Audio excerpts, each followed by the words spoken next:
I'm looking at this rusted-out 2008 Ford Transit in the driveway and thinking about how stupid I was to buy it 3 weeks before everything went to hell. My name is Darren Kowalski, and I paid $800 for a van that barely started.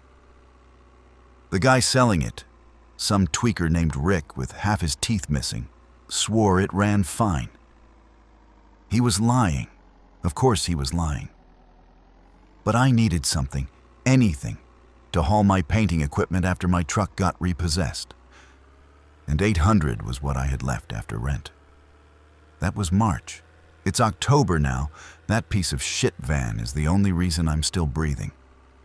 The outbreak hit Portland on a Tuesday. I remember because Tuesdays I always grabbed breakfast at the food cart on Burnside, the one that did those breakfast burritos with the green chili sauce.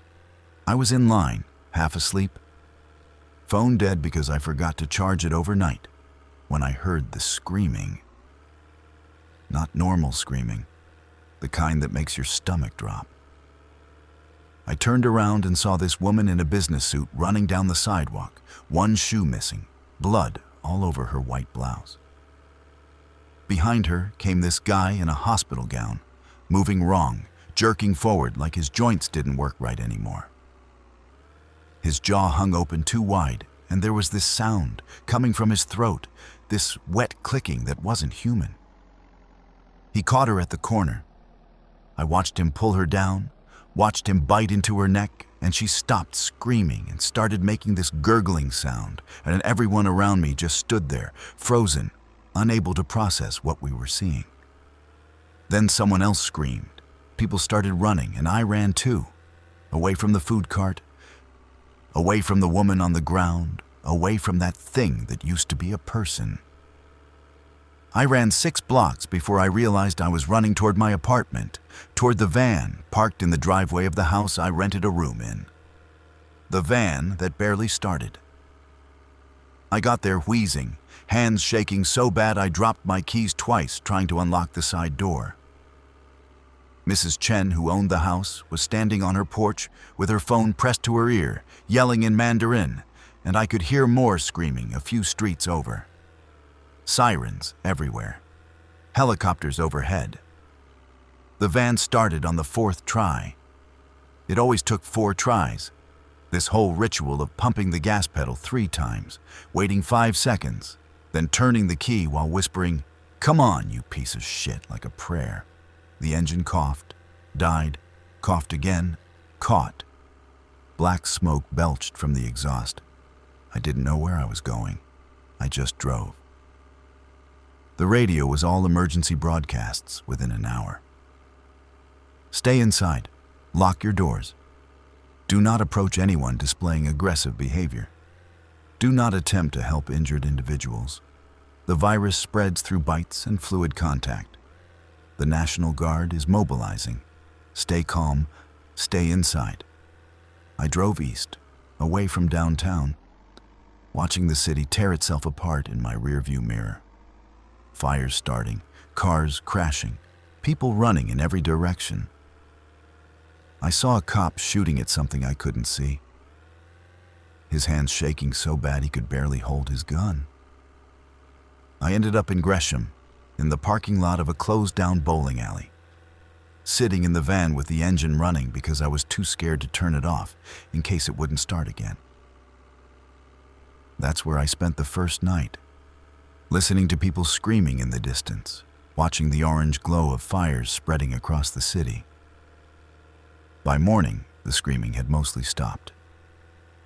That's when I knew it was bad, because screaming means people are still alive enough to scream. I siphoned gas from abandoned cars using a length of garden hose I found in someone's truck bed. Threw up the first time because I sucked too hard and got a mouthful of gasoline. Learned real quick how to do it right after that. Survival teaches you fast. For 2 weeks I just drove around, sleeping in the van, looking for supplies, trying to stay ahead of the infected. They were everywhere by then. Stumbling through streets, clustered around anywhere that still had people. I learned they responded to sound, to movement. Learned they couldn't run. Just this relentless walking, But they never stopped, never got tired. I watched a guy get surrounded on a rooftop. He thought he was safe up there. But he got stuck, no way down. And they just waited at the base of the building. Waited for 3 days until he tried to make a run for it. They pulled him apart in seconds. The van became my entire world. A 2008 Ford Transit cargo van. White paint turned gray with dirt and dried blood from driving through crowds of infected. It had 190,000 miles on it. The check engine light was permanently on. The sliding door on the passenger side didn't lock. The roof leaked when it rained. But it moved. It kept me separate from them. I found the house in early April, about 3 weeks in. It was on the outskirts of Troutdale. This run-down craftsman-style place with a chain-link fence around the yard and no neighbors for a quarter mile in either direction. The front door was open, hanging off one hinge. Inside was empty. No bodies, no blood, no sign anyone had been there when things went bad. Someone had left in a hurry. There were dishes in the sink, a half-eaten sandwich on the counter covered in mold. Mail piled up inside the door, all addressed to someone named Virgil Tate. The power was out, of course. Everything was out by then. The whole grid had collapsed in the first week. But the house had a garage. A 2-car garage with a workbench and tools, and most importantly, a door that closed and locked. I pulled the van inside and sat there for an hour, just breathing, just being in an enclosed space that wasn't the van. It felt like luxury. That first night in the house, I slept on a couch that smelled like cigarettes and cat piss, and it was the best sleep I'd had in weeks because I wasn't trying to sleep sitting up in the driver's seat, one hand on the keys, listening for sounds of infected getting too close. The plan formed slowly. I didn't wake up one morning and decide to armor the van. It was this gradual realization that I couldn't stay in the house forever. The cupboards had some canned food, maybe 2 weeks' worth if I rationed. There was no running water. The toilets didn't flush. I was shitting in bags and throwing them over the fence into the neighbor's yard like some kind of animal. And there were infected around. Not many, not yet, but I'd see them sometimes. Wandering down the road. They'd stop at the fence, grab at the chain link, making that clicking sound in their throats. After a while, they'd move on, following some sound or movement only they could sense. But they always came back, more of them each day. I needed to be mobile, needed to be able to get supplies, to move if the house got surrounded. The van was the answer, but it was too vulnerable. Too much glass. Too many ways for them to get in if they swarmed it. The idea came from a memory. Something stupid. I'd watched this movie once. Some post-apocalyptic thing with Mel Gibson where they had these armored vehicles covered in spikes and metal plating. I remembered thinking it was ridiculous, over the top. Now it seemed like the only logical solution. The previous owner of the house, Virgil Tate, had apparently been some kind of hobbyist metal worker. The garage was full of sheet metal, steel bars, a welding setup, angle grinders, all sorts of equipment I barely knew how to use. There was even this ancient book on basic welding techniques sitting on the workbench, oil-stained and dog-eared. I started small. I'd done a little welding in high school shop class, enough to know which end of the torch to point away from my face. The first thing I made was a metal plate to cover the broken passenger side door lock. It took me 4 hours and looked like absolute shit, all wobbly beads and burnt metal. But it held. That small success made me think bigger. Over the next month, I systematically stripped every piece of useful metal from the surrounding houses. I'd wait until early morning, right after dawn, when the infected seemed least active. I'd noticed they were more sluggish in daylight. Maybe something about their degraded eyes, and I'd scout the nearby homes. Most were abandoned. Some weren't. I learned to check for signs before going in. Doors that were barricaded from inside usually meant someone had tried to wait it out. Sometimes I'd find bodies. Sometimes I'd find infected that had been family members, locked in bedrooms or basements, trapped there by whoever had survived them. I didn't help those ones.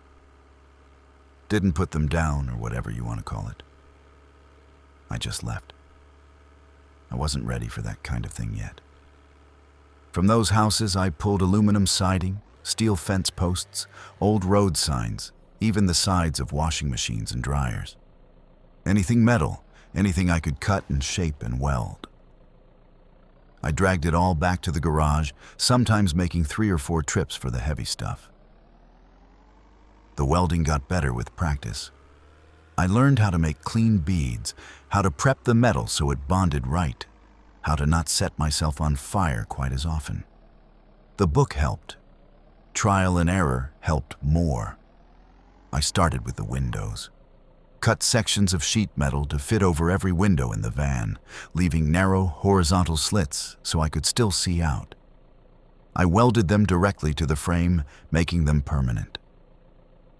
It took a week just to do all the windows, working a few hours each day before my hands got too shaky from hunger and exhaustion. The van started looking less like a vehicle and more like a tank. Next, I reinforced the doors, adding layers of metal plating welded to the exterior. The back doors got extra attention since those were the weakest point. I created this system where I could lock them from inside with a steel bar that slid through welded brackets. Even if something broke the exterior lock, they'd have to bend steel to get in. Food was becoming a problem. I'd eaten through most of what was in the house. I needed to make supply runs, but I was scared. Scared of getting trapped somewhere, of the van breaking down, of making noise that would draw every infected thing within hearing distance. But hunger makes you brave. Or stupid. Sometimes there's no difference. The first real supply run I made was to a Safeway about 2 miles away. I'd driven past it a few times, seen that the front windows were smashed, but the place didn't seem to be full of infected. I went at dawn, drove the van right up to the entrance, left it running. Inside was dark. Stank like rotting meat and something sweeter, worse. I had a flashlight and a crowbar. The shelves near the front were stripped bare, but as I went deeper into the store, I found stuff people had missed. Canned vegetables shoved behind other items, boxes of pasta that had fallen behind shelves, a whole case of energy bars in a damaged display. I was loading my backpack when I heard it, that clicking sound. There was one in there with me, back by the meat department. I could see it now. The flashlight beam catching this woman in a Safeway uniform, name tag still pinned to her vest that said, "Hello, my name is Deborah." She'd been here when it happened. Probably got bit by a customer or a co-worker and never made it out. She turned toward my light. Started walking. I backed toward the entrance, moving slow, trying not to make noise. But I knocked over a display of cans and they went everywhere, clattering across the tile, and Deborah started moving faster. Not running. They don't run, but faster, more determined. I ran, grabbed what I could, and ran for the van, threw my bag in the back, heard her coming out of the store behind me. She grabbed at the van as I pulled away, fingers scraping across the new metal plating, leaving smears. My hands were shaking so bad I almost crashed into a light post pulling out of the parking lot. But I had food. Enough for another month if I was careful. The van was coming together. I added a steel bumper to the front, welded from sections of fence post, with 6-inch spikes angled forward. I'd seen what happened when you hit infected at speed. They'd roll up onto the hood, sometimes break through the windshield.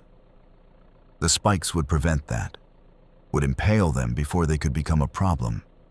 I felt sick welding those spikes on. Felt like I was accepting this new reality where running over what used to be people was just a practical consideration. But I did it anyway. Water was the next crisis. The house had a water heater, but that had been empty for weeks. I'd been drinking bottled water from supply runs, but that wasn't sustainable. I needed a source. That's when I remembered the video I'd seen years ago, back when I was going through this phase of watching doomsday prepper stuff on YouTube at 2 in the morning. This guy showing how to make a water filter from sand and charcoal in a plastic barrel. I found the barrels behind a pet store. They'd been used for bulk dog food. Found sand and gravel from a landscaping supply place. The charcoal was harder. I ended up burning wood in a steel drum, controlling the airflow to make it char instead of just burn. It took days of trial and error, and I wasted a lot of wood. But eventually I had a functioning filter. Sort of. It was this ugly contraption in the backyard. 3 barrels stacked on top of each other, the top one collecting rainwater, filtering down through layers of sand and charcoal and gravel, dripping out the bottom into containers. The first batch came out brown. The second batch came out gray. The third batch was almost clear. I boiled it for 20 minutes before I dared drink it. It tasted like dirt and chemicals, but it didn't kill me.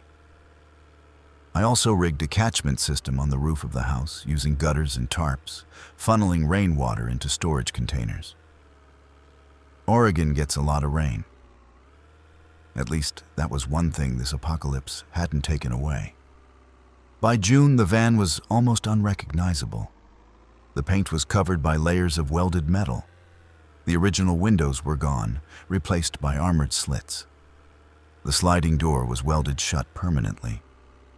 The only way in or out was through the driver's door, which I'd reinforced but kept operational. Inside, I'd built a sleeping platform over the wheel wells, giving me a flat space to put a mattress. Underneath was storage for supplies: food, water, medical kit, tools, weapons. I'd mounted LED lights to the ceiling, powered by a car battery I kept charged using a solar panel I'd pulled off someone's RV. That solar panel was a nightmare to get. The RV was parked behind a house about a mile away. I'd spotted it weeks earlier, but avoided it because there were infected around. But I needed power, and that panel was the best option. I went at night. I'd learned they were even more sluggish after dark, like whatever drove them was solar-powered too. I parked the van 2 houses away and went on foot, carrying tools, moving slow and quiet. The RV was locked, but I got in through a roof hatch. Inside smelled bad. There was a body in the bed, curled up, desiccated. I tried not to look at it while I worked. The panel was mounted on the roof. I had to unbolt it, carefully, trying not to make noise. It was heavy, awkward. I was lowering it down through the hatch when I heard them. 3 infected coming around the side of the RV. They'd heard something, maybe the metal of the panel scraping. They gathered at the door, grabbing at it, making that clicking sound.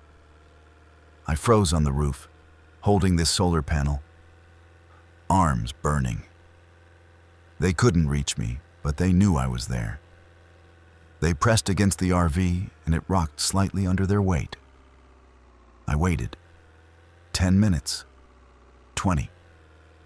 My arms were screaming. I was sure I'd have to drop the panel, that the noise would draw more and I'd be stuck up there.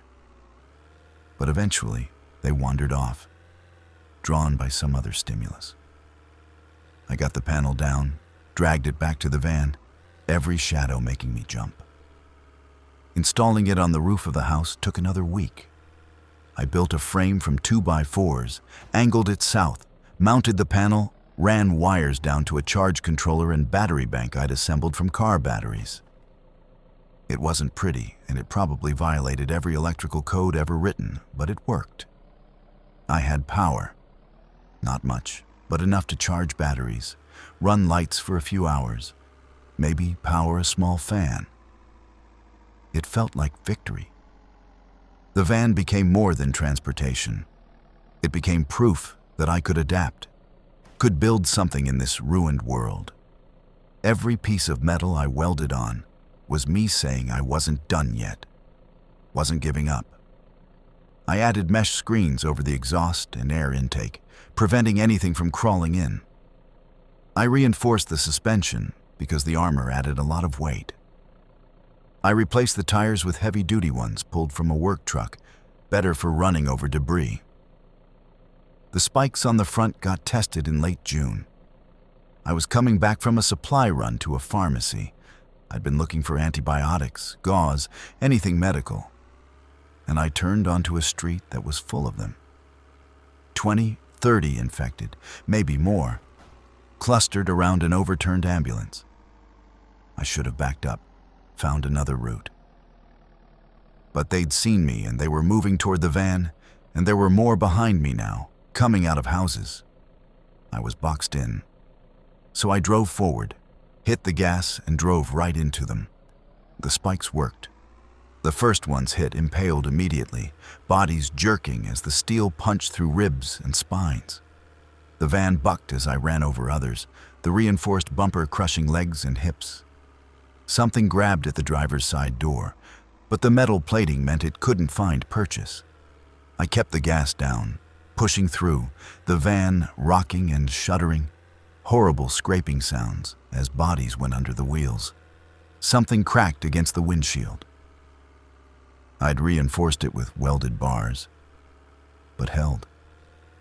Then I was through, out the other side, leaving a trail of destroyed infected behind me. One was still stuck on the spikes, twitching.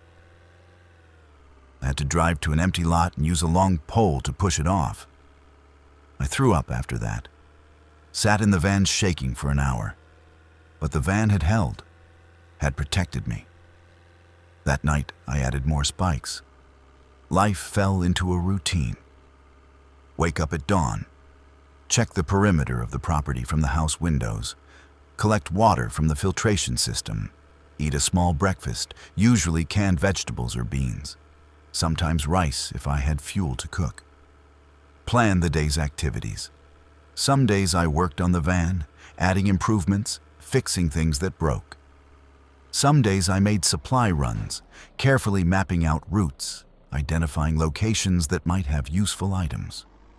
Some days I just maintained the house, reinforcing windows, repairing the fence, keeping the infected from getting too interested in the property. I'd set up noise traps around the perimeter, cans on strings, wind chimes made from scrap metal. If something disturbed them, I'd hear it and know to be careful. It wasn't a perfect system, but it helped. The loneliness was the worst part. I'd never been a social person. I was a house painter, worked alone most of the time, preferred it that way. But this was different. This was the knowledge that everyone I'd ever known was probably dead. My ex-girlfriend Julie, who I hadn't spoken to in 2 years. My buddy Kevin from high school. My mom in Spokane, who I talked to every other Sunday. All gone. Probably. I tried the radio sometimes, scanning through static, looking for voices. Found a few early on. Pre-recorded emergency broadcasts. Once, someone talking about a safe zone in Seattle. I drove towards Seattle. Got about 30 miles before I saw the smoke. The thousands of infected clogging the highways. Never made it to any safe zone. The radio stayed silent after that. I started talking to myself, out loud, just to hear a human voice, even if it was my own. I'd narrate what I was doing. Okay, Darren, time to check the water filters. Looks like barrel 2 needs new charcoal. Great. Love working with charcoal. So fun. It helped. A little. In July, I found the first journal. I was scavenging a house about 3 miles away, looking for tools, when I found this notebook in a desk drawer. Someone had been keeping a record of the outbreak. Day-by-day accounts of what was happening. It ended on day 16 with the entry, "They're in the house. Barricade won't hold. If anyone finds this." That was it. The sentence unfinished. I took the journal. Started reading it at night by LED light in the van. The person's name was Eleanor. She'd been a teacher, lived alone, watched the outbreak from her window, writing down everything she saw. Her observations about the infected were useful. How they reacted to different stimuli, how they seemed to lose interest if you stayed absolutely still and quiet. The last entry made me sad. She'd survived 16 days, longer than a lot of people, but not long enough. I started my own journal after that. Figured if I didn't make it, maybe someone would find it. Maybe it would help them. Or maybe no one would ever find it and it didn't matter. But writing helped. Gave structure to the days. August brought problems. The van's engine started making a knocking sound. I knew enough about engines to know that was bad. I spent a week diagnosing it, using the repair manual I'd found in Virgil Tate's garage. Needed to replace the oil pump. Finding the part was a nightmare. I hit 3 auto parts stores before I found one that had the right pump for a 2008 Ford Transit. Changed it in the garage over 2 days, lying on my back on cold concrete, covered in oil, praying I was doing it right. The engine still knocked when I started it. My heart sank. Then after a few minutes, the knocking faded. Whatever I'd done had worked. I nearly cried with relief. The house was becoming less secure. The fence was degrading, sections coming loose where infected had grabbed at it too many times. I reinforced what I could, but there was only so much I could do. And there were more infected around now. They were migrating, I think, moving out from the cities as they exhausted the food supply there. I'd see groups of them now, 10 or 15 together, wandering down the road. They'd stop at the fence, grab at it, move on. But they were persistent, always coming back. I needed a better long-term plan. That's when I started thinking about making the van truly livable. Not just a place to sleep occasionally, but a full-time shelter. The house was too vulnerable, too stationary. If I got surrounded, I was trapped. But the van could move. I pulled the front passenger seat out, giving me more interior space. Built cabinets along the walls from scavenged plywood. Created a ventilation system using computer fans and flexible ductwork. Insulated the walls with foam padding from old mattresses. The sleeping platform got upgraded. I built a fold-out section that gave me more room when parked, but could be secured flat when driving. Added storage underneath for weapons, a shotgun I'd found in one house, a hunting rifle from another, various knives and axes. I installed a small propane camping stove, vented through a pipe I ran through the roof. It meant I could cook inside the van, stay warm when it got cold. The propane came from BBQ tanks, which were everywhere. People had been preparing for summer cookouts when the world ended. Water storage was crucial. I mounted 6 5-gallon jugs inside, secured with straps. When full, that was 30 gallons, enough for a couple weeks if I was careful. I also had the filtration set up at the house that I could use when parked here. The goal was to be self-sufficient, to be able to park the van anywhere and survive for extended periods. By September, it was done. The van was as fortified as I could make it.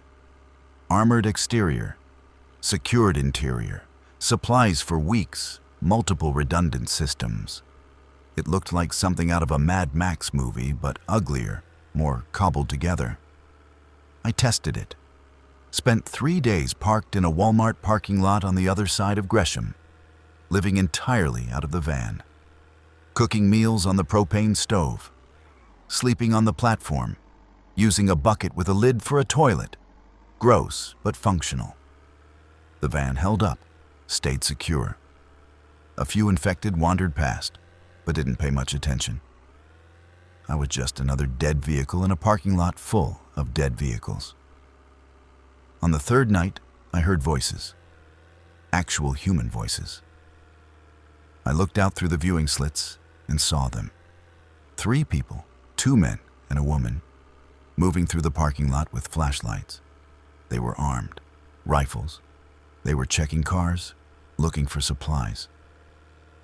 I stayed silent. Watched them. Part of me wanted to yell out, to make contact, to not be alone anymore. But another part, the part that had kept me alive this long, stayed quiet. I didn't know these people. Didn't know if they were friendly or if they'd see my armored van full of supplies as something to take. The world was different now. Desperation made people dangerous.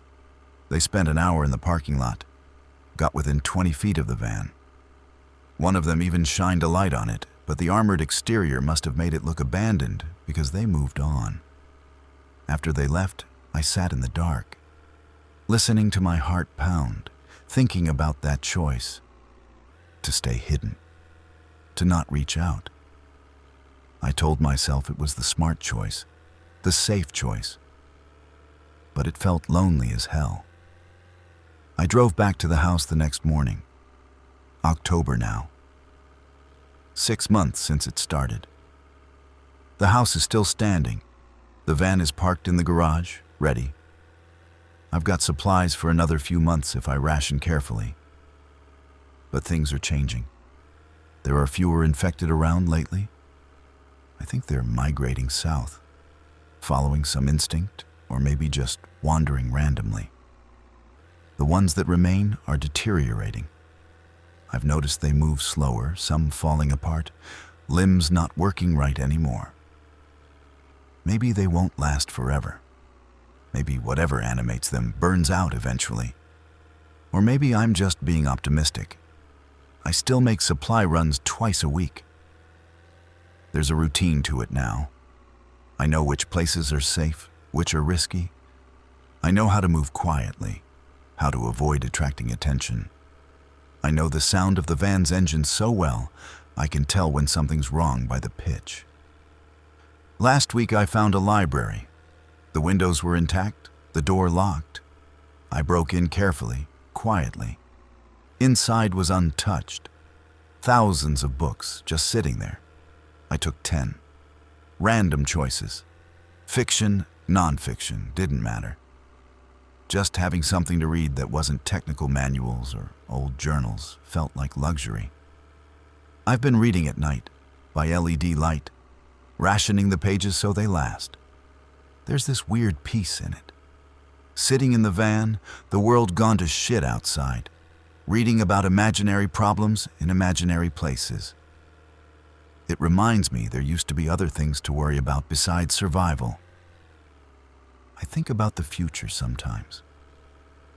What happens if I actually make it through this? What's the point of surviving if there's nothing left to survive for? But then I look at the van, at everything I've built. And I think maybe the point is just to keep going, to adapt, to prove that humanity isn't done yet, even if I'm the only human for miles.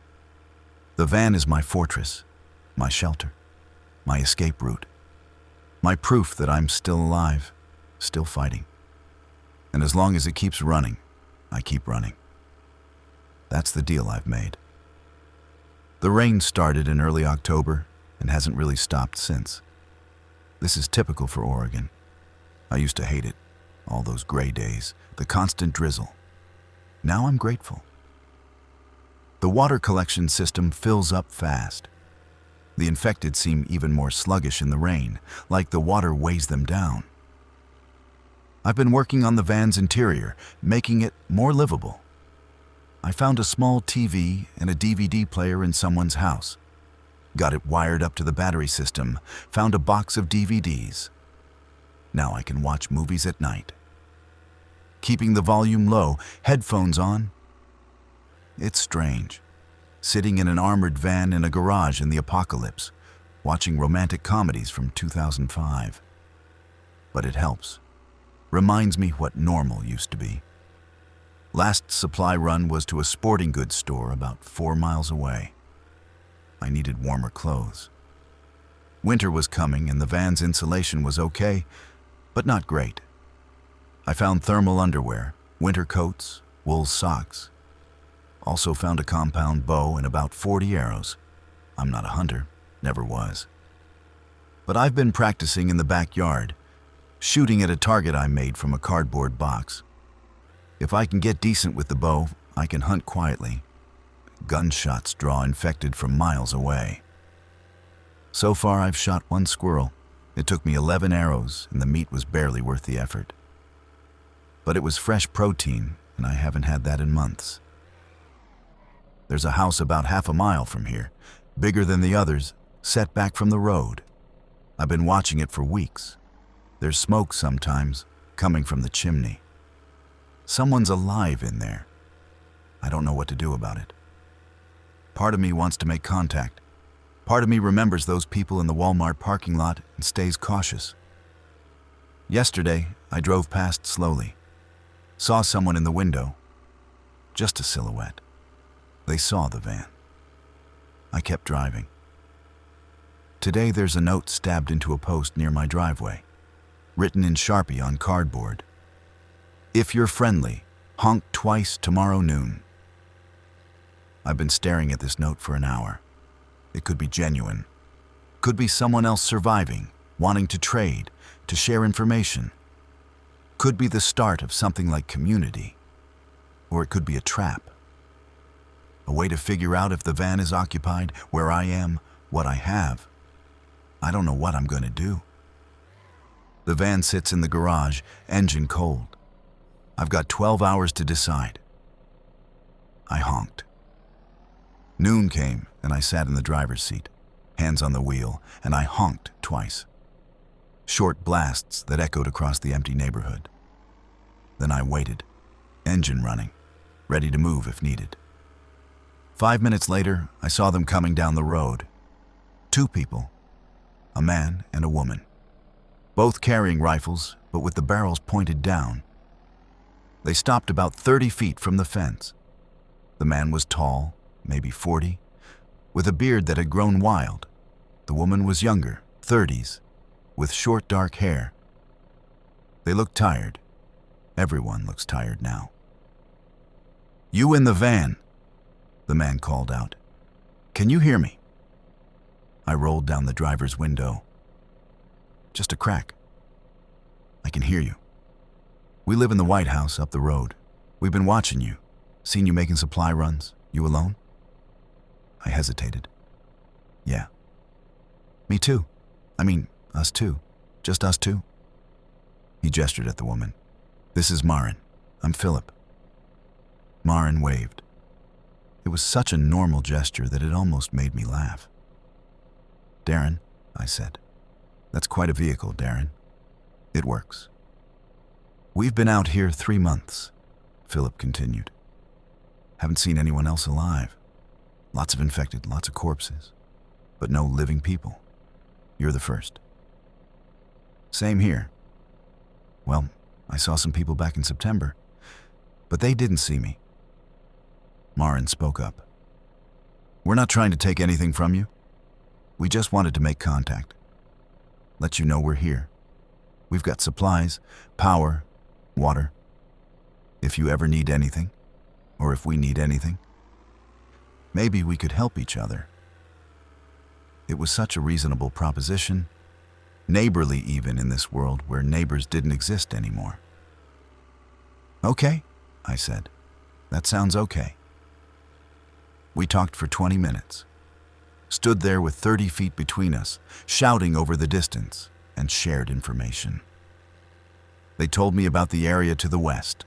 Lots of infected. Avoid it. I told them about the sporting goods store to the east. Still has supplies. We agreed on a simple signal system. If one of us needed help, hang a red cloth on the fence. Then they left. Walked back up the road to their house. I sat in the van for a long time after that. Processing. I'd made contact, opened a line of communication. It felt good. It also felt terrifying.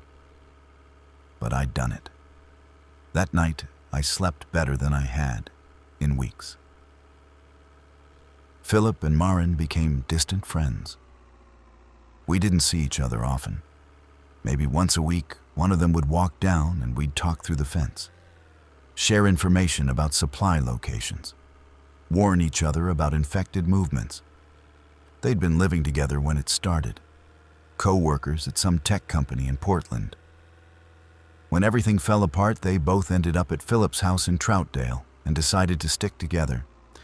They'd fortified the place, set up solar power, a garden, even had chickens somehow. "You should come see it," Maren said once. "We've got a pretty good setup." But I never did. I'd drive past sometimes, see the smoke from their chimney, see the garden in their backyard. But I never went in. Some part of me couldn't quite trust it, couldn't believe it would last. I was right. Late October, a week before Halloween. Not that Halloween meant anything anymore. I woke to the sound of gunfire, multiple shots, rifles, coming from the direction of Philip and Maren's house. I grabbed my shotgun and went to the window. Dawn light, gray and wet. I could see smoke, too much smoke. Fire, more gunshots, then screaming, then silence. I stood there for 10 minutes, heart hammering, waiting to see if they'd come down the road, if they'd need help. But nothing moved. By mid-morning, the smoke had lessened. I got in the van, drove slowly up the road. The White House was burning. Just smoldering, really, the fire mostly out from the rain. The front door was open. There were bodies in the yard. Infected bodies, at least a dozen, shot and left where they fell. No sign of Philip or Maren. I called out, "Philip, Maren!" Nothing. I didn't go inside. The house was still smoking, unstable, and I was afraid of what I'd find. I drove back home, waited, put a red cloth on my fence, the help signal we'd agreed on. No one came. 3 days later, I went back. The house had mostly burned down. In the ruins, I found bones. 2 sets in what used to be the bedroom. They'd made a stand there, probably ran out of ammunition, probably got overrun. The chickens were dead. The garden was trampled. All that work they'd done, gone. I buried what I could find of them in the backyard. Didn't have markers, just piled rocks over the graves. "Sorry," I said to the rocks. "Sorry I didn't help." But what could I have done? Driven up in the van, drawing more infected? Gotten myself killed too? I don't know. I'll never know. Their deaths changed something in me. Made me realize the house wasn't safe enough. Nowhere stationary was safe enough. The infected traveled in groups now. Random swarms that could overwhelm any position if you got unlucky. The van was the answer. Had to be. It was time to stop using it as a backup plan and make it the primary plan. I spent November upgrading the interior. Made it truly livable. A place I could stay in for months, if necessary. I built a better sleeping platform with actual padding. Created a desk area where I could write, read, work on things. Installed more storage, more organization. Every inch of space got optimized. The propane system got expanded. I found a larger tank, mounted it underneath the van in a protective cage. Now I could cook regularly, even run a small heater when it got really cold. I added a second battery to the electrical system. More capacity, more runtime for lights, and the small water pump I installed. I could pump water from jerry cans into a smaller reservoir, have actual running water inside the van. Just a trickle, but it worked. For waste, I created a composting toilet setup. Bucket with a seat, wood shavings, a lid. Not pleasant, but better than just shitting in a bag. The van was becoming a tiny home, cramped, ugly, but functional. I tested it again in late November. Parked in different locations each night for a week, an abandoned school parking lot, a church, a highway rest stop, never staying in one place more than a day. The van performed perfectly. I stayed warm, stayed fed, stayed hidden. On the 6th night, I parked behind a grocery store and saw them. A group of survivors. 8 people moving carefully through the loading dock area, gathering supplies. They had flashlights, guns, organization. They looked like they'd been surviving together for a while. I watched them work. Efficient, no wasted movement.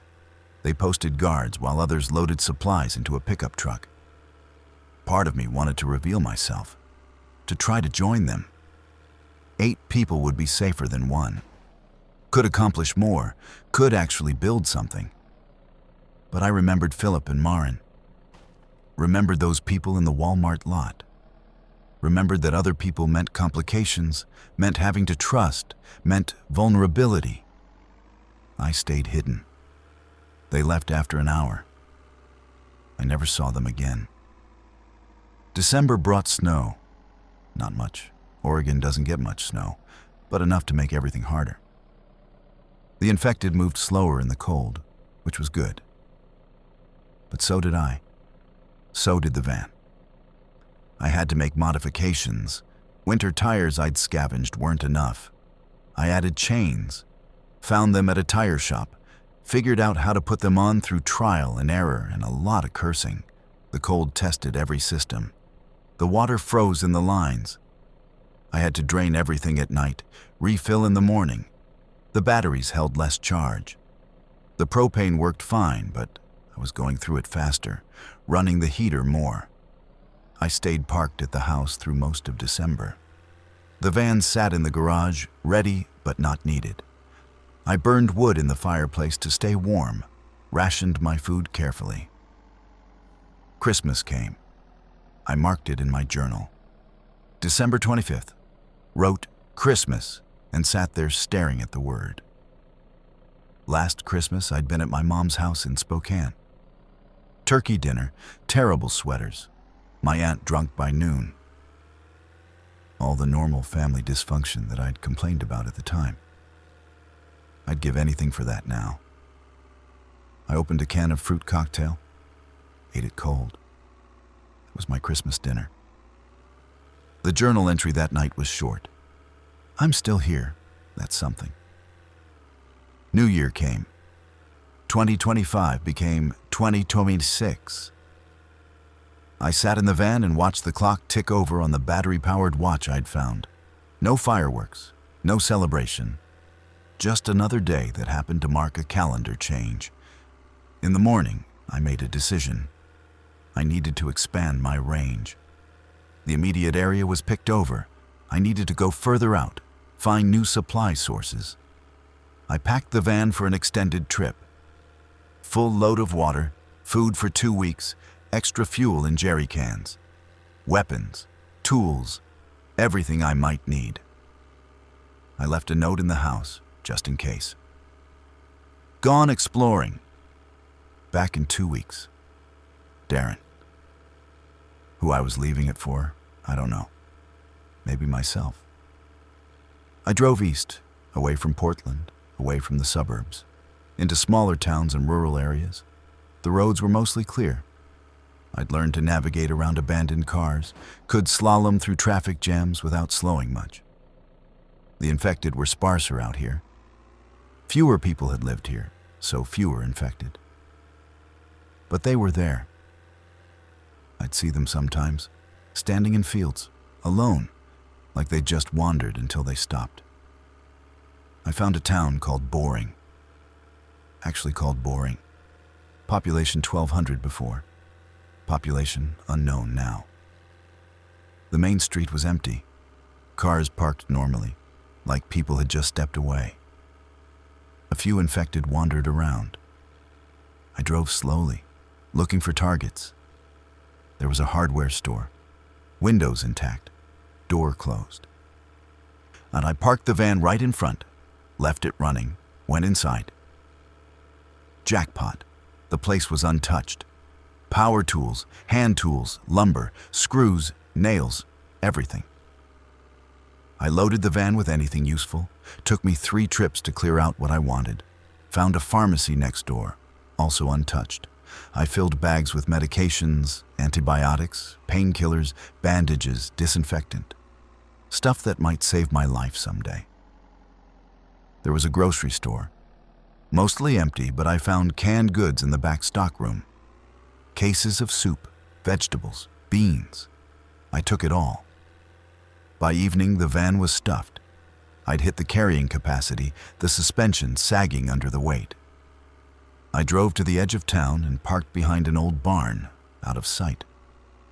Cooked dinner on the propane stove, beans and rice. Tasted amazing because it was more than I'd let myself eat in months. I stayed there 3 days, using the town as a base. Scavenged more houses, found books, clothes, a better sleeping bag, found a guitar in someone's house and took it, even though I don't play. Felt like I should save something beautiful. On the 4th day, I saw smoke. West of town, maybe 2 miles. Someone had lit a fire. I drove toward it carefully. Found a farmhouse with smoke coming from the chimney. Parked the van a 1/4 mile away and approached on foot, carrying my rifle. The farm looked maintained, fence repaired, garden beds prepared for spring. Someone was living there and had been for a while. I got close enough to see a man working in the yard. Older guy, 60s maybe. He was chopping wood, methodical, efficient.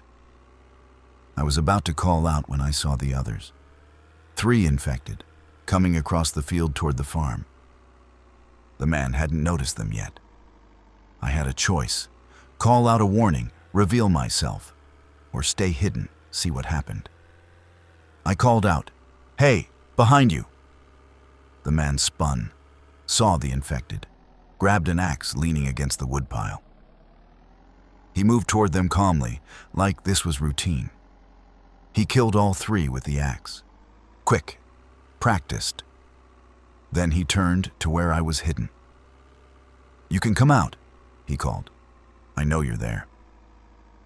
I stepped out of the trees, rifle pointed down. "Sorry, didn't mean to startle you." "You didn't." He wiped the axe on the grass, cleaning off the dark fluid. "You passing through?" "Yeah, just scavenging." "Find anything good?" "Boring had a lot left." He smiled. "Boring usually does. Too small for most people to bother with." He studied me. "You alone?" "Yeah, me too. Wife died in the outbreak. Been here ever since." "I'm sorry." He shrugged. "Everyone's lost someone. You want coffee? Real coffee? I've got beans I'm rationing." The offer was tempting, but I'd learned to be careful. "Maybe another time," I said. "I should get back." "Suit yourself. Name's Gerard if you're ever around again. Red farmhouse, can't miss it. Darren." We shook hands. His grip was strong, calloused. Real. I left. Drove back to the barn. But I thought about that offer. Coffee, conversation, connection, maybe someday. I spent 2 weeks exploring the area around Boring. Found 3 more small towns, all similar. Mostly empty, some supplies left, occasional infected.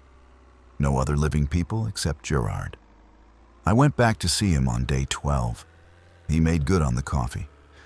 We sat on his porch, rifles within reach, and talked about nothing important. Weather, the infected, how to preserve food without refrigeration. It was the most normal conversation I'd had in 9 months. "You should stay," Gerard said as I was leaving. "Got plenty of room. Could use the help around the farm." "I appreciate it, but I'm better mobile." "In that fortress of yours?" He gestured at the van. "That's some engineering. Keeps me alive. So would solid walls in a community, but I get it." Trust is hard now. He was right. Trust was hard, maybe impossible. I left the next morning, drove back toward Troutdale. The van was heavy with supplies, but running well. I'd been gone 16 days. The house was still standing, untouched. My note was where I'd left it. I unloaded the van, restocked the house, organized everything. Felt good to have abundance again. To not worry about running out. That night, I wrote in my journal, maybe I should have stayed with Gerard. Maybe that's what I'm supposed to do. Find people, build something. But I don't think I'm ready. Don't think I can handle losing anyone else. January and February were quiet. I fell back into the routine. Maintain the house, maintain the van, make supply runs, avoid the infected. They were definitely degrading. I could see it now. The ones I'd seen in October could still walk normally, could grab and bite and move with purpose. Now, in February, I saw infected that could barely move. Limbs not working, jaws hanging loose. Some just standing still like whatever drove them had finally burned out. Maybe it wouldn't last forever. Maybe in another year they'd all be gone. Or maybe new ones were being created somewhere and I just hadn't seen them yet. I didn't know which possibility scared me more. The van needed an oil change. I did it in the garage, draining the old oil into a pan, replacing the filter, adding new oil from bottles I'd scavenged. The engine purred afterward. Happy. I'd started thinking of the van as alive, as a partner in survival. It was stupid, but I didn't care. I talked to it sometimes. Good job today. Got us through that mess on Highway 26. You're a tough bastard, you know that. The van didn't answer, but it kept running. In late February, I made a decision. I needed to go back to Portland, to the city proper. There were things there I needed. Medical equipment, electronics, books, maybe even other survivors who'd made it work in the urban environment. It was risky. And the city was where the outbreak had hit hardest, where the infected were densest. But I'd avoided it for almost a year now. I needed to face it. I spent a week preparing, checked every system on the van, sharpened the spikes, made sure the armor was solid, loaded extra ammunition, planned routes through the city, identifying choke points and escape routes. I left on a Monday. Dawn. Clear sky for once. The drive into Portland was eerie. The suburbs gave way to industrial areas, then to the city proper. Abandoned cars everywhere. Buildings with shattered windows. Fires long since burned out, leaving blackened husks and infected. Lots of them. They were scattered through the streets, wandering aimlessly. I drove slowly, trying not to attract attention. But the van's engine was loud, and they noticed. Started moving toward the sound. I took Burnside, heading west. Recognized this area. I'd worked here before. Painted a restaurant on 23rd. That was another life. The restaurant was gone, burned down. The whole block was ash. I found a medical supply warehouse in the industrial district. The gates were closed, but I rammed them with the van, the spikes bending the chain link until it gave way. Backed up to the loading dock. Inside was dark. I used a flashlight, moving carefully. Found boxes of IV bags, surgical supplies, medications. Loaded everything I could carry. I was almost done when I heard them. Infected, drawn by the noise of the gate. They were coming into the warehouse. I grabbed the last box and ran for the van. They were close now, maybe 20 of them, moving through the darkness. I threw the box in the back, slammed the doors, jumped in the driver's seat. One grabbed at the window, fingers scraping across the welded bars. I could see its face through the slit, gray skin, milky eyes, teeth broken and yellow. I hit the gas. The van lurched forward, knocking several infected aside. drove straight through the gate I'd already damaged, back onto the street. More infected were coming. Dozens. Drawn by the commotion, they filled the street ahead. I accelerated, hit them at speed. The spikes did their work. Bodies impaled, thrown aside, run over. The van shuddered, but didn't stop. I kept the gas down, kept moving, leaving destruction behind me. Broke through the other side. Clear road ahead. I kept driving, hands shaking, adrenaline burning through my system. That was enough Portland for one day. I found an industrial park on the outskirts and parked behind a warehouse. Sat there breathing hard, coming down from the fear. The van had held, had gotten me through. I checked the damage, a few dents. One spike bent. The grill scratched, but everything functional. Good job, I told the van. We're okay. I stayed there 2 days, recovering, before heading back to Troutdale.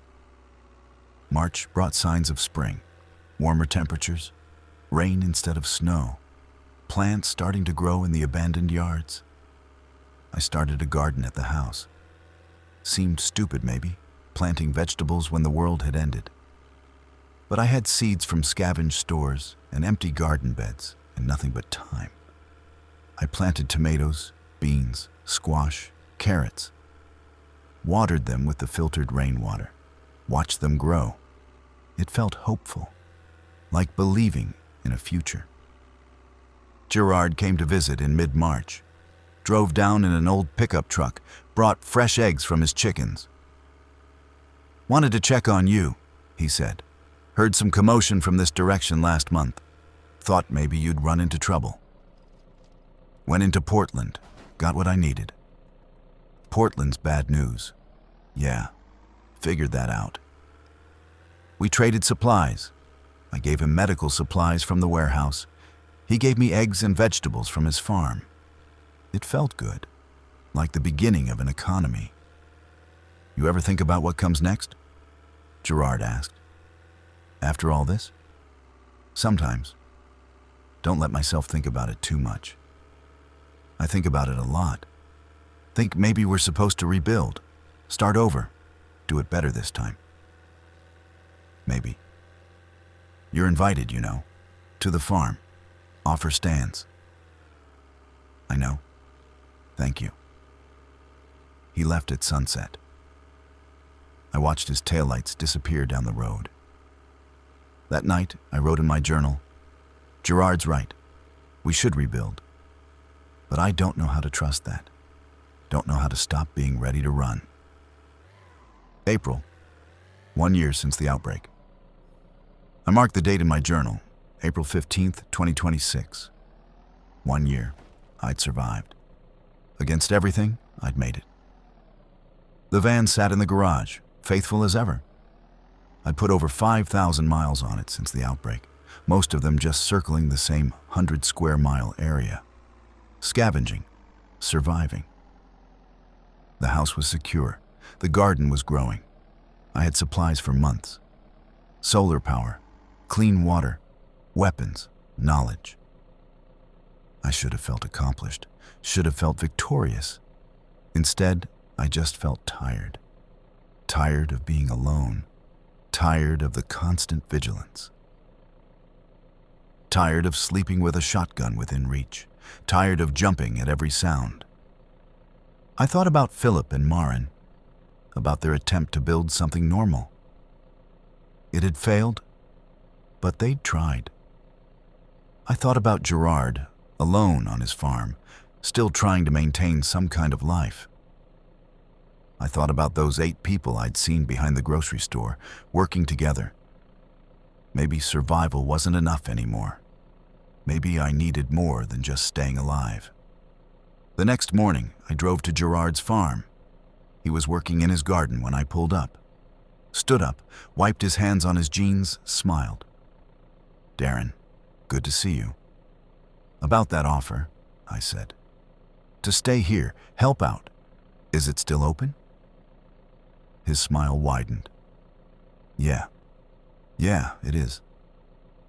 I parked the van next to his barn, unloaded my essential supplies, set up a living space in a small room off the barn.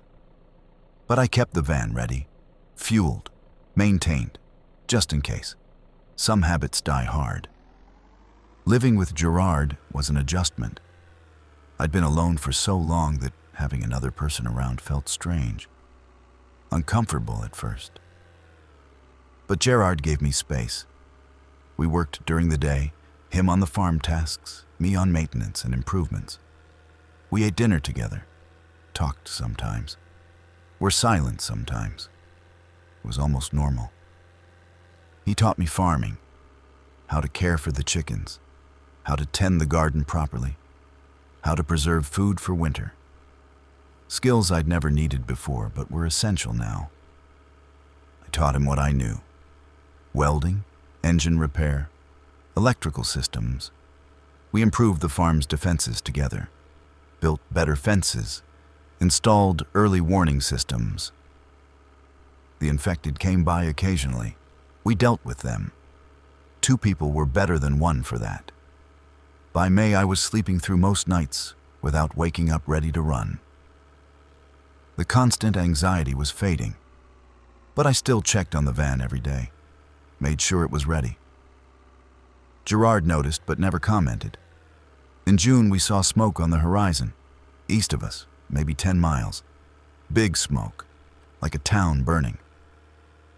Should we check it out? I asked. Gerard considered. Could be dangerous, could be people who need help. We loaded the van, both of us armed, supplied, drove toward the smoke, found a town called Sandy burning. Not the whole town, just the center. And fighting, actual fighting. Living people shooting at each other. We parked at a distance and watched through binoculars. 2 groups, maybe 15 people total. Fighting over supplies looked like. We should help, Gerard said. Which side? I don't know. We watched the fight play out. One group eventually retreated. The other started looting buildings. No one looked particularly righteous. We left without making contact. Humans are still the real problem, Gerard said on the drive back. Infected are mindless, predictable. But people?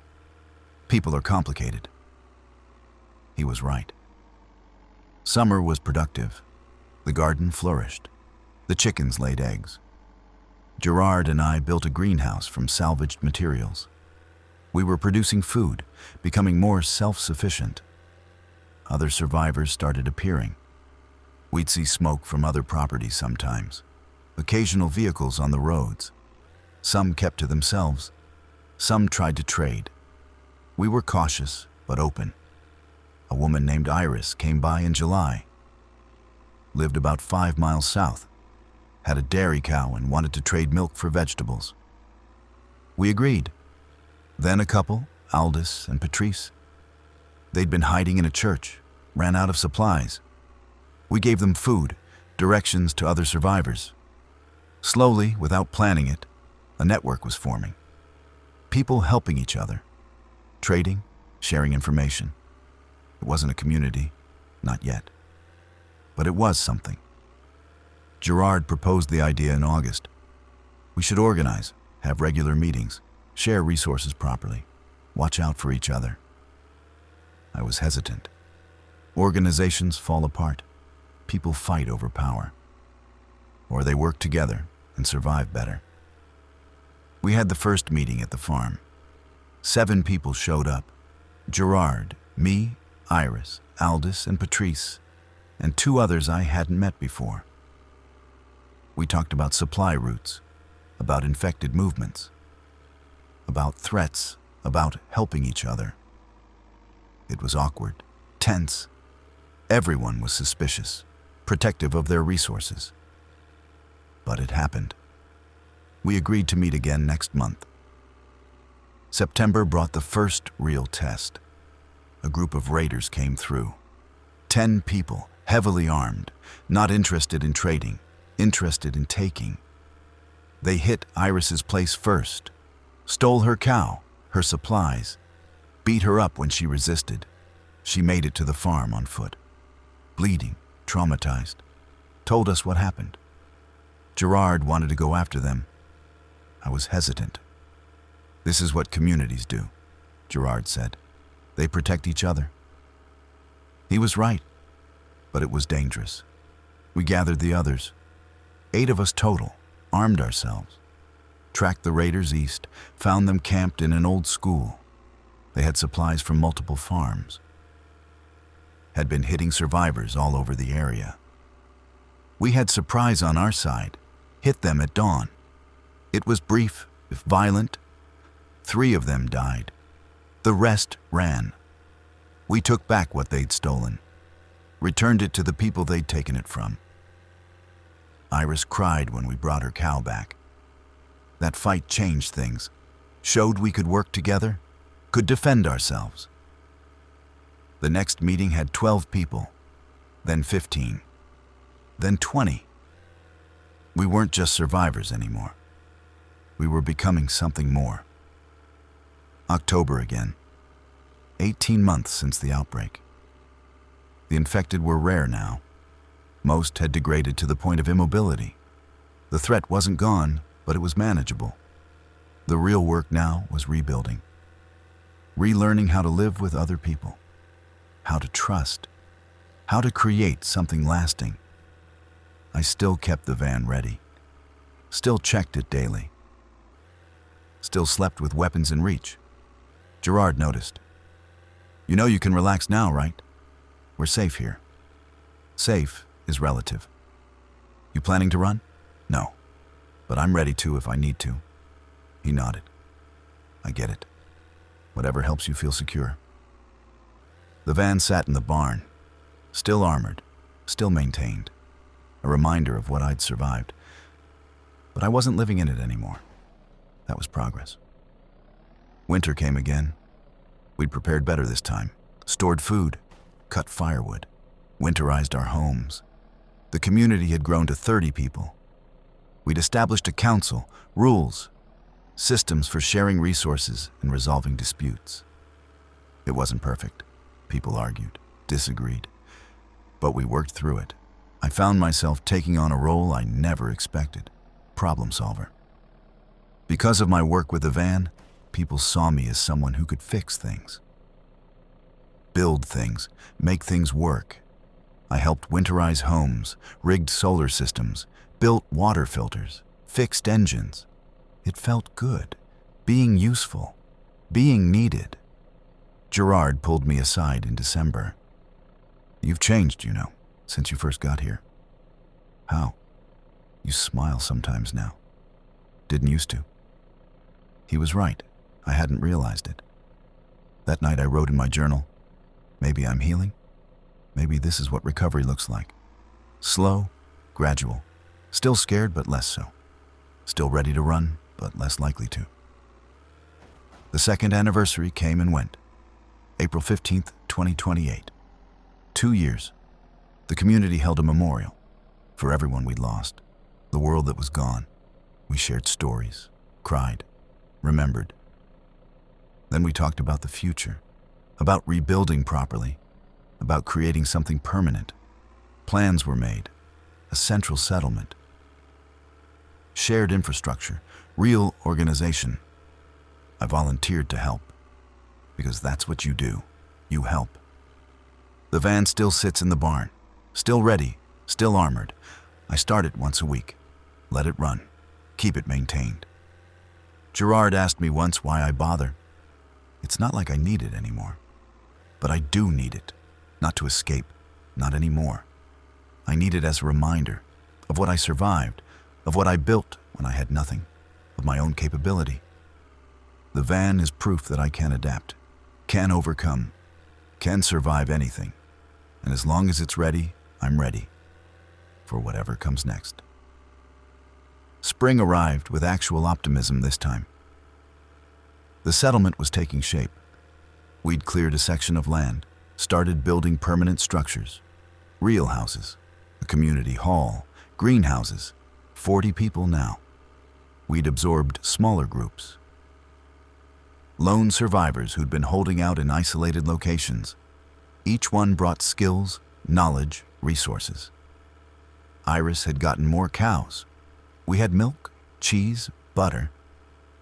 Aldous turned out to be a former electrician. He set up a proper power grid using solar panels and batteries we'd scavenged from across the region. I was put in charge of transportation. Made sense given the van and my mechanical skills. I organized scavenging runs, maintained a small fleet of vehicles we'd collected and repaired. The van became a symbol. People called it the tank. Kids would come look at it, run their hands over the welded armor, the spikes. I'd tell them about building it, about those early days, made it seem more heroic than it was, made myself seem braver. But maybe that's okay. Maybe we need some myths. Gerard got sick in May. Some kind of infection. We had antibiotics, but they weren't working right. He got worse. I sat with him. We talked about everything. About the farm. About the community. About what we'd built. "You did good," he said, voice weak. "Better than surviving. You helped build something." We built it together. Yeah, we did. He died on May 14th. Quiet, peaceful. We buried him on his farm next to his wife. The whole community came. Shared stories, mourned. I inherited the farm. He'd written it in a will we'd helped him make, back when we'd started formalizing things. It felt wrong. But I accepted it, maintained it, grew food there, kept his chickens alive. The farm became a reminder, like the van, of someone who'd helped me remember how to be human. Summer was busy. We were building faster now. Had 40 structures, 50 people. A real town emerging. We'd made contact with other communities. There was a group in Salem, another in Eugene. We traded with them, shared information. The world was rebuilding, slowly, imperfectly, but it was happening. I led a scavenging expedition to Portland in July. 10 people, 3 vehicles. We had specific targets, medical facilities, libraries, anywhere with knowledge we needed. The city was dead now, truly dead. The infected were gone, degraded to nothing. Just empty buildings and nature reclaiming everything. We found books, thousands of them, loaded them into trucks and brought them back. Started a library in the settlement.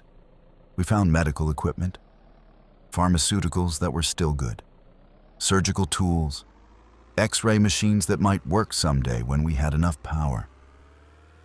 We found seeds, heirloom varieties in a university greenhouse. Vegetables and grains we could plant. Each trip was treasure. Each item we recovered was a piece of the old world we could use to build the new one. The van came on every trip. Reliable, tough, unstoppable. Fall brought challenges. A storm damaged several buildings. We had to repair them before winter. A dispute broke out between 2 families over property boundaries. We had to mediate, create actual rules about land ownership. Someone got appendicitis. We had a doctor in the community now, a woman named Paula who'd been a surgeon before. She operated on a kitchen table with LED lights and whatever tools we had. Saved the person's life. We were becoming more sophisticated, more capable, but also more complicated.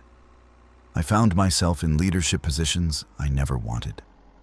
On the council, making decisions that affected everyone. Gerard had been right. I had changed. The person I was in that van, alone, scared, just trying to survive. That person was gone. This new person built things, helped people, believed in the future. I wasn't sure which version I preferred. Winter was hard, but we made it through. Lost one person to pneumonia, but everyone else survived. By spring, we had 70 people. Real infrastructure, power, running water in some buildings, crops planted, animals raised. We'd named the settlement Renewal, someone's idea. It was a bit on the nose, but it fit.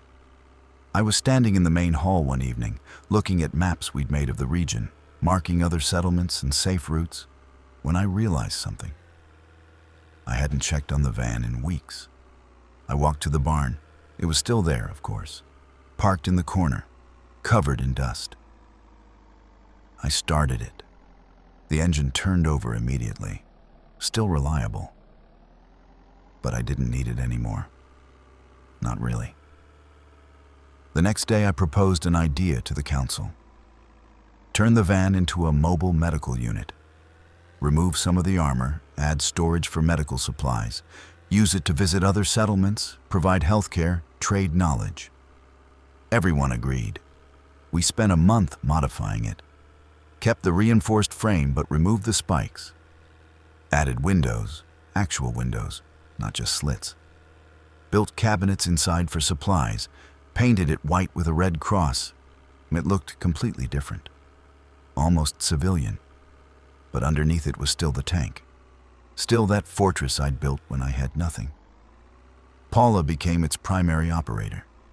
She'd drive to other settlements, treat people, share knowledge. I'd go with her sometimes, navigate, maintain the vehicle. Tell stories about how it used to be. The van had a new purpose, like me. 3 years. April 15th, 2029. Renewal had 120 people now. Real buildings, schools for the children. There were 15 kids now. Some born after the outbreak, a future generation. We'd made contact with settlements up and down the coast, started trade routes, information sharing, mutual defense agreements. The old world was gone, but this new one was taking shape. I was in my workshop. I had a workshop now, a whole building dedicated to fixing things, when Iris came in. "Darren, there's someone at the gate. Says they're looking for you." I walked to the settlement entrance. There was a woman there, 30-something, dirty, tired, armed. "You're Darren Kowalski?" she asked. "Yeah. I heard about you, about what you built here. I've been surviving alone for 3 years. I'm tired. Can I stay?" I looked at her. Saw myself from 3 years ago. Scared, alone, looking for something solid. "Yeah," I said. "You can stay." We showed her around, gave her food, a place to sleep, helped her start to relax. That night she asked about the van. She'd seen it, the white medical vehicle, and someone told her its history. "You really armored that yourself?" she asked. "Yeah, taught myself welding, built it piece by piece." "Why?" "Because I had to. Because survival meant adapting." She nodded, understanding. "You'll adapt here too?" I said. We all did. Years passed. The settlement grew, became a town, became a small city. I got older, grayer, slower, but I still maintained the van, even though Paula had retired it from medical runs. Even though newer vehicles had replaced it, I kept it running. It sat in a garage at the farm I still lived in, Gerard's farm that had become my home. I'd start it once a month. Let it run. Remember? Sometimes kids would ask to see it. I'd show them. Tell them about the outbreak, about the fear, about building armor plate by plate. Tell them about surviving when survival seemed impossible. They'd look at me like I was ancient. A relic from another time. Maybe I was. 10 years after the outbreak, Renewal had 500 people. We had electricity most of the time. Running water, crops, livestock, schools, a hospital, laws, government. We had problems too. Disputes, crime occasionally, the complications of community. But we had life, had future. I was 60 now. Spent most of my time teaching, metalworking, engine repair, the skills that had kept me alive. The van sat in the garage, mostly decorative now, a museum piece. But I'd still start it sometimes. late at night when I couldn't sleep. I'd sit in the driver's seat, hands on the wheel, and remember being alone, being terrified, being ready to run at any moment. Remember building something from nothing. Remember surviving. The van would idle quietly, patient, waiting. And I'd think about how far we'd come, how much we'd rebuilt, about Gerard who taught me to trust again, about Philip and Marin who tried so hard, about every person I'd lost and every person I'd found. Then I'd shut off the engine, lock the garage, walk back to the farmhouse. The van would wait there, ready, just in case, because some lessons don't fade. And the lesson the van taught me was simple. Adapt or die. Build what you need from what you have. Never stop being ready. That lesson had saved my life, and maybe, in a way, it had saved everyone's. Because we'd all had to adapt, to build new lives from the ruins, to keep going when giving up seemed easier. We'd all had to become our own armored vans, fortresses built from necessity, mobile, resilient, ready for whatever came next. And we were ready. We'd always be ready. Because that's what survival taught us. And survival, it turns out, was just the beginning.